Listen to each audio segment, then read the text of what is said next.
Padahal tidak ada satu keadaan yang bisa berdiri terus-menerus. Apa artinya? Orang mungkin Pak Bu, wong Pak susah terus ono ora?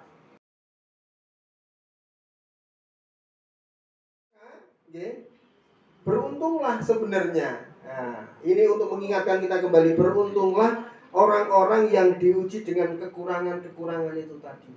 Karena di saat kita banyak kekurangan, secara hakikatnya enggak sebenarnya. Kan ini hanya sedikit saja, Allah sebutkan sedikit saja ujiannya. Hakikatnya enggak kekurangan sebenarnya.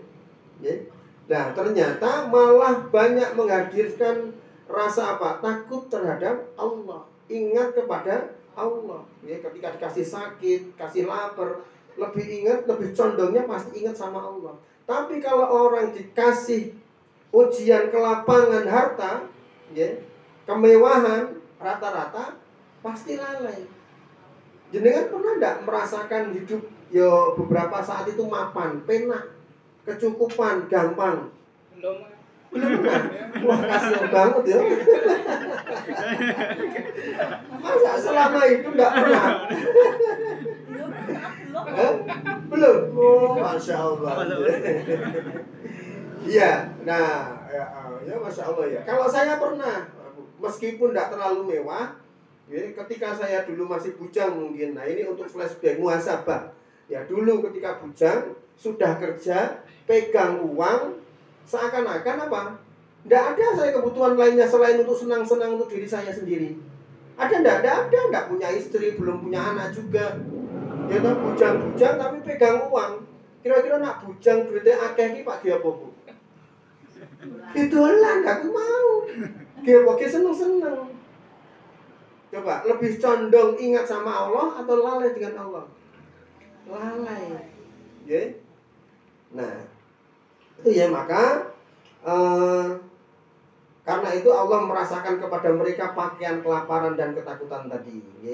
Nah di dalam surat ini ujiannya Allah sebutkan hanya sedikit saja sebenarnya. Ya sedikit saja. Lah kadang kita itu seringnya melebih-lebihkan, seakan-akan bahwa awake dhewe iki sing paling soro.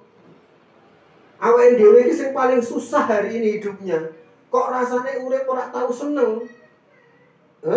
Urip ora tahu enak. Nah, ini siapa ini? Kalau urip ora tahu enak, ora tahu seneng.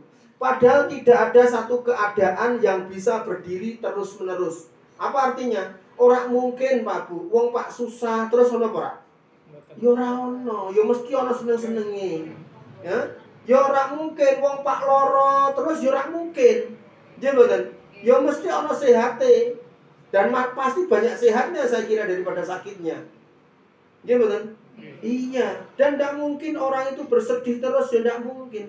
Pasti ada satu saat dia pasti juga mendapatkan kegembiraan.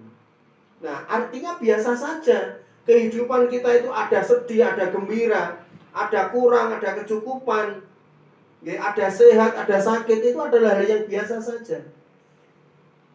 Ya. Tapi bagi orang-orang yang berilmu, yang sudah tahu hakikatnya, dia akan secara bijak bisa menyikapinya. Oh, aku ki nggih dikei loro. Ya toh? Oh ya berarti ini tanda cintanya Allah. Berarti kon apa? Kon sabar. Dikei kurang kon apa? Kon sabar. Oh, aku saiki kecukupan, aku penak wis ora mikir utang, wis enteng, ya toh? Oh, berarti aku kon syukur, berbanyak syukur.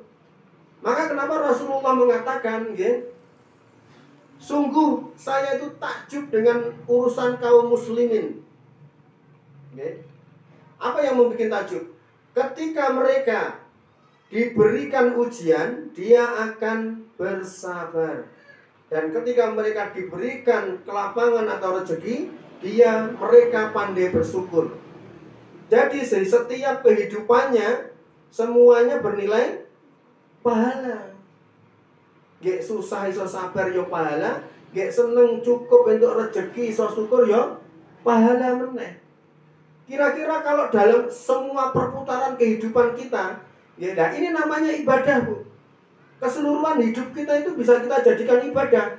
Tidak hanya sholat, zakat, puasa, sedekah, enggak. Ternyata setiap perbuatan kita harian saja sampai tidur kita bisa bernilai ibadah. Kalau tidur kita itu capek, satu karena mungkin banyak ibadah sholat malam, ya, untuk bekerja lelah, ya, seharian dari pagi sampai sore lelah bekerja, mungkin menyangkul di sawah, sore pulang dalam keadaan lelah, lelahnya pun berpahala.